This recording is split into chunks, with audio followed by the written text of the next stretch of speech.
ನಮಸ್ಕಾರ ವೀಕ್ಷಕರೇ, ನಾನು ಕ್ರಿಯೇಟಿವ್ ಟೈಲರಿಂಗ್ ಚಾನೆಲ್ನಿಂದ ಮಾತಾಡ್ತಾ ಇದ್ದೇನೆ. ಇವತ್ತು ನಾನು ಒಂದು ಹೊಸ ಟಾಪಿಕ್ನಿಂದ ಶುರು ಮಾಡ್ತಾ ಇದ್ದೇನೆ.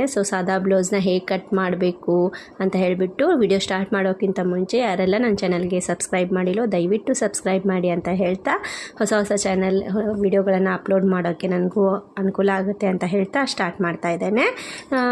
ಇವಾಗ ನಾನು ಒಂದು ಸಾದಾ ಬ್ಲೌಸ್ನ ತೆಗೆದುಕೊಂಡಿದ್ದೇನೆ, ನೀವು ನೋಡ್ತಿರ್ಬೋದು. ಇವಾಗ ಶುರು ಮಾಡ್ತೇನೆ. ಇವಾಗ ನಾನು ಉದ್ದ 15 ಇಂಚನ್ನ ತೊಗೊಂಡಿದ್ದೇನೆ, ಓಕೆನಾ. ನೆಕ್ಸ್ಟ್ ಬಂದುಬಿಟ್ಟು ಶೋಲ್ಡರು 5.5 ಅಂದರೆ 5.5 ಇಂಚನ್ನ ತೊಗೊಂಡಿದ್ದೇನೆ. ಆರ್ಮಹೋಲ್ನು ಅಷ್ಟೇ 5.5 ಇಂಚನ್ನೇ ತೊಗೊಂಡಿದ್ದೇನೆ. ಜಸ್ಟು 36 ಸೈಜದ್ದು ನಾನು ಮಾಡ್ತಾ ಇರೋದು. 36 ಅಂದರೆ ಡಿವೈಡೆಡ್ ಬೈ 4 ಅಂದರೆ 9 ಆಗುತ್ತೆ. ಹಾಗೆ ವೆಸ್ಟ್ ಬಂದುಬಿಟ್ಟು 7.75 ಆಗುತ್ತೆ. ಅದಾದ ನಂತರ 2 ಇಂಚು ಏನೈತೆ ಮಾರ್ಜಿನ್ಗೋಸ್ಕರ ನಾನು ಬಿಟ್ಕೋತಾ ಇದ್ದೇನೆ ಇಲ್ಲಿ. ಇವನ್ನ ನಾನು ಸರಿಯಾಗಿ ಮಾರ್ಕ್ ಮಾಡ್ಕೊಂಡ್ಬಿಟ್ಟು ಆದ ನಂತರ ಈಗ ತೋಳಿಗೆ ಇದನ್ನು ಮಾಡಬೇಕಲ್ವಾ, ಅದನ್ನು ಕೂಡ ನಾನು ಮಾರ್ಕ್ ಮಾಡ್ಕೊಂಡಿದ್ದೇನೆ. ಇವಾಗ ಸರಿಯಾದ ರೀತಿಯಲ್ಲಿ ಇದನ್ನು ನಾನು ಕಟ್ ಮಾಡ್ಕೋತೇನೆ. ಈಗ ನಮ್ಮದು ಬ್ಯಾಕ್ ಸೈಡ್ ಏನಿತ್ತು ಇದು ರೆಡಿ ಆಯಿತು. ಈಗ ಫ್ರಂಟ್ ಸೈಡು ಸೇಮ್ ಮಾಡೋಕ್ಕಿಂತ ಮುಂಚೆಗೆ ನಾವೇನು ಮಾಡ್ತೇವೆ, ಒಂದು ಅರ್ಧ ಇಂಚಿನಷ್ಟು ಮಾರ್ಜಿನ ಬಿಟ್ಕೊತೇವೆ.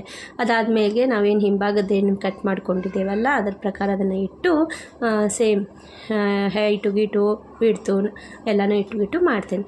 ಅದೇ ರೀತಿ ನೆಕ್ಕದ್ದು ಏನೈತಿ 5.5 ತೊಗೊಂಡಿದ್ದೇನೆ.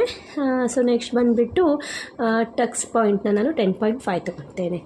ಅದಾದಮೇಲೆ ನಾನು ಅದಕ್ಕೊಂದು ಗೆರೆ ಎಳ್ಕೊಂಡಿದ್ದೇನೆ. 4 ಇಂಚು ನಾನು ಮತ್ತು 3.5 ಇಂಚು ಮಾರ್ಕ್ ಮಾಡ್ಕೊಂಡಿದ್ದೇನೆ.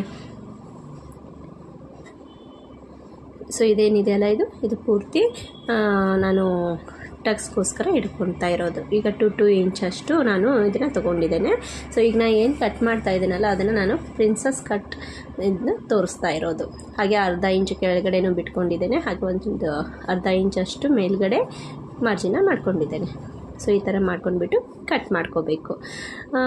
ನೋಡಿ, ನಿಮಗೆ ಇಷ್ಟ ಆದರೆ ಲೈಕ್ ಮಾಡಿ, ಹಾಗೆ ಹೆಚ್ಚೆಚ್ಚು ವಿಡಿಯೋಗಳನ್ನು ಅಪ್ಲೋಡ್ ಮಾಡೋಕ್ಕೆ ಸಹಾಯ ಮಾಡಿ ಅಂತ ಕೇಳ್ತಾ ನನ್ನ ಚಾನಲ್ನ ವಿಡಿಯೋನ ಈಗಾಗಲೇ ಕಂಪ್ಲೀಟ್ ಮಾಡ್ತಾ ಇದ್ದಾನೆ.